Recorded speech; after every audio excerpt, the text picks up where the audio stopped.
Hello dear student, आज आपको the little girl नामक छोटी पाठ द लिटिल गर्ल नामक कहानी का जो है सारांश बताया जाएगा। ये कुछ डिफ़िकल्ट वर्ड हैं जिसे आप फेयर कॉपी पर नोट कर लेंगे और आज इसका सारांश बताने के पश्चात कल इसके क्वेश्चन आंसर कराए जाएंगे। द लिटिल गर्ल, इसमें एक छोटी लड़की की कहानी है जो कि अपने पिता से बहुत अधिक भयभीत रहती है। उसके भयभीत होने का कारण शायद यह भी है कि उसके पिताजी न तो उसके साथ अधिक खेलते हैं और न अधिक समय उसको दे पाते हैं। वह लड़की अपने पिता से जितना दूर हो सके बचने का प्रयास करती है और वह संभवतः 7-8 वर्ष की एक छोटी बालिका है जो पर्याप्त दुनिया के अनुभव नहीं जानती। इसलिए उसके पिताजी उसके लिए एक प्रकार से उसको अप्रसन्न करने वाला व्यक्ति है और सुबह ड्यूटी जाने से पूर्व उसके पिताजी उसके कमरे में आते हैं और उसका आकस्मिक मन करते हैं। जवाब में वह गुड बाय अपने पिता को कहती है और जब वह ड्यूटी से वापस आते हैं तो वह सीढ़ी के पास ऊपर खड़ी रहती है। जब वह उसको अपने पिता की आवाज़ सुनाई देती है कि क्या आज अखबार आया, मेरी चप्पल लाओ, तो वह उसकी जोर की आवाज़ को जो है सुनती है। तो उसकी माँ उसके पास आके कहती है कि क्या तुम अपने पिता के जूते उतारोगी। वह बड़ा सा हॉल पार करते हुए अपने पिता के पास पहुंचती है और उनके बूट उतारती है। तो उसके पिताजी कहते हैं इसे सावधानी से उतार कर दूसरी ओर रख दो। तो वो उससे पूछते हैं कि क्या वह आज दिन भर में एक अच्छी लड़की बनी रही, पर क्योंकि वह अपने पिता के सामने ज़्यादा संभल कर और ज़्यादा सतर्कता से बोलने का प्रयास करती है, इस वजह से वह हकलाने लगती है।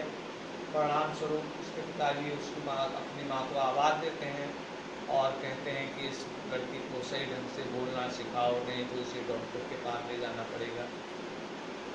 वह अन्य व्यक्तियों के सामने कभी भी नहीं हकलाती, पर अपने पिता के सामने शायद वह अधिक सतर्कता से बोलना चाहती है, इसलिए वह हकलाने लगती है। और संडे के दिन वह जो है उसकी दादी माँ जो है उसकी मम्मी पापा के पास उसको भेजती है ताकि वह उनको सही ढंग से समझ सके, उनके साथ सही व्यवहार कर सके।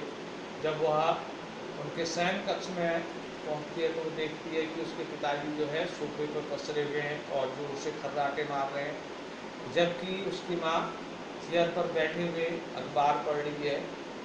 और तब वह स्टूल पर बैठे अपने पिताजी के उठने का इंतज़ार करती है। उसके पिताजी उसको देखकर कहते हैं कि उसने उल्लू की तरह जो है अपना चेहरा क्यों बनाया हुआ है। एक दिन उसकी दादी माँ उसे बताती है कि उसके पिताजी का बर्थडे आने वाला है, तो उसके लिए कुछ उपहार स्वरूप बनाया जाए। अब बच्ची के कुछ समझ में नहीं आता तो उसकी दादी माँ उससे कहती है कि उनके लिए एक अच्छा सा पिन कुशन बनाया जाए।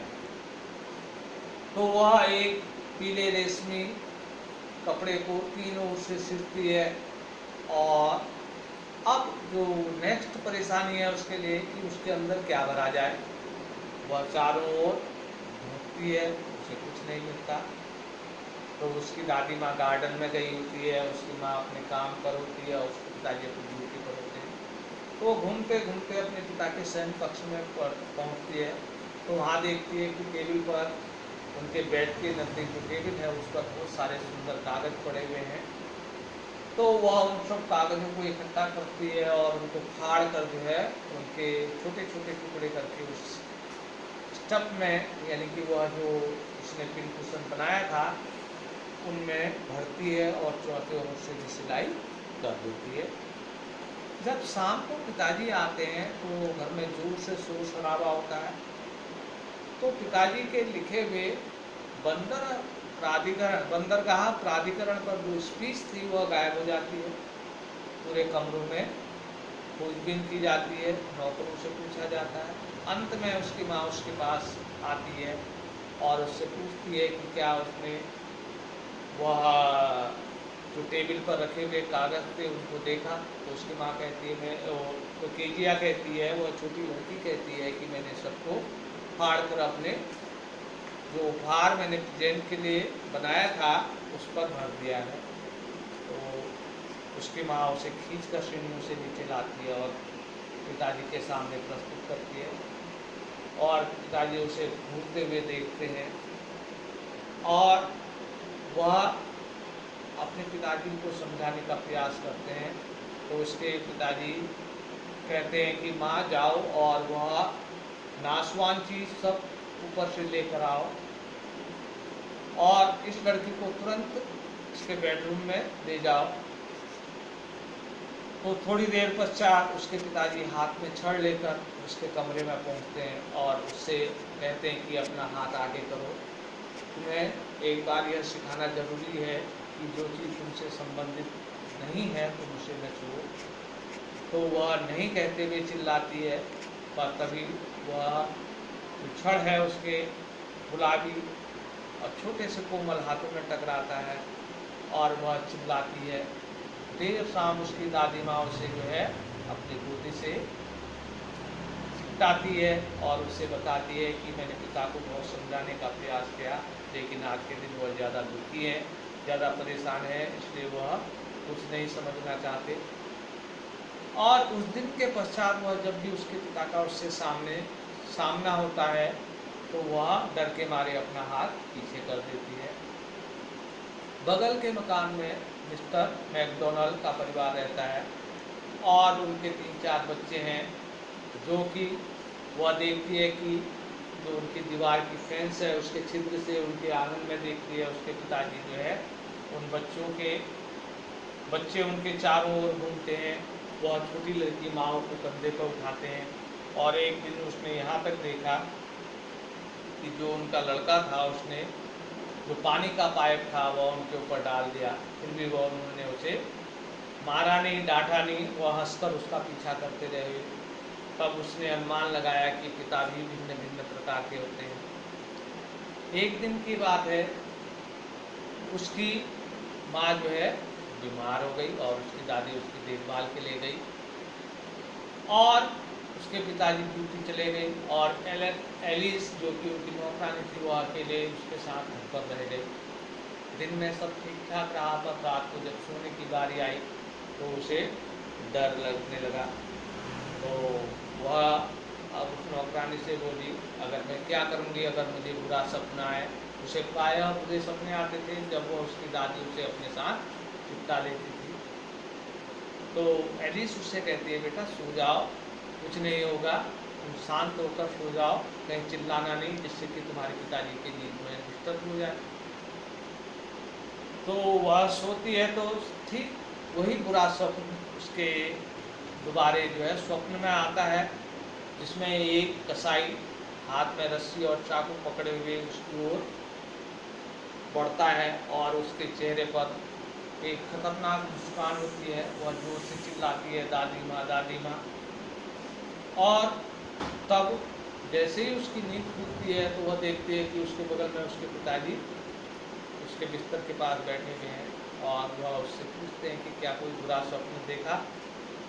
तो वह कहती है, हाँ, एक कसाई और एक रस्सी। तो उसके पिताजी उससे कहते हैं कोई बात नहीं। वह उसे गोदी में उठाते हैं और गोदी में उठाकर वह अपने उसे बेडरूम में लेके आते हैं और उसे चिपटाकर अपने पास सुला लेते हैं। जब वह उनसे चिपट कर सोती है तो पूरे स्वप्न का कोई प्रभाव उस पर नहीं पड़ता और एक बार वह स्वप्न में ही बड़बड़ाती है तो उसके पिताजी कहते हैं, क्या कोई दूसरा स्वप्न आया? तो वह कहती है, नहीं पिताजी, कोई दूसरा स्वप्न नहीं आया।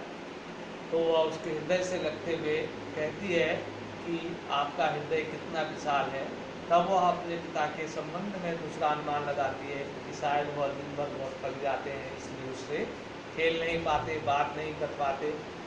और तब उसको अपने पिता के संबंध में अच्छी फीलिंग्स आनी शुरू होती है।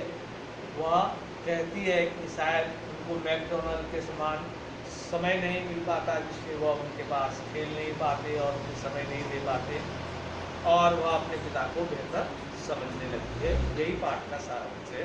धन्यवाद।